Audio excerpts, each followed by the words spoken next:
Tik. Saan yung lagay nito? Sandali lang, sandali lang, sandali lang. Ang laki ng batik. Ha? Sa wibahan. Ay, maggawa pa? Oo, alam mo. May ano dyan, bunso? Gloves. Yan o. Hindi ba yung ano? Paglagyan Lagayan? mo lang. Ayan. Oo. Hindi yan pwede ano. Sa pakwan. Sa pa daw. Diyan ilagay? Mayroon saan sa ilagay. Nilagay ko bang iba? Nairis din ako. Yan guys, ang tamis yan guys, batik. Yan o. Alam mo, may ano, may itim, may itim ba, may itim. Ayan, ayan.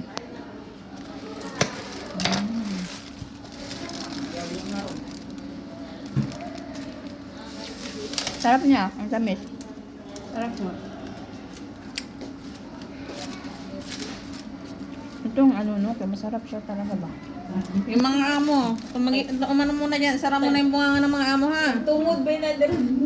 Oo. Slice ng marami. Parang marami naman ata yan, eh. Tapos yan, atin na yun. Baka hindi nila maubos. Ay, nako! Mga Mga bata. Oh. Tama na yan, sa atin na yan. Dyan na dito. May ano pa dito, melon. Saro, maubos pa nila yan. Eh. Ang lalaki ng mga melon. Ali! Dahil mo na ate Kalisa. Dahil mo na. Dahil mo na.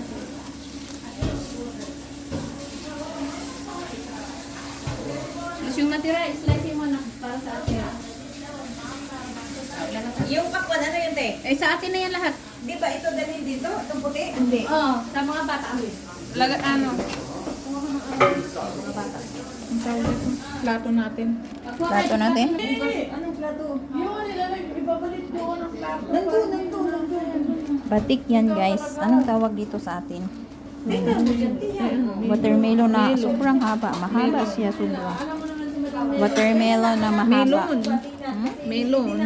Melon? Melon. Melon lang. Ay, melon lang. Walang water. Ito yung water. Ito pala yung watermelon. Ay, nagkamali pala, no? Ito, melon lang. Yan, watermelon. Sweet melon. Ha? Ano, te? Sa akin yan. Sa'yo yan? Oo. Kasi kaya sabi ko sa kanya, hanapin mo. Pero okay lang lang. Okay lang. Kasi hanapin ko man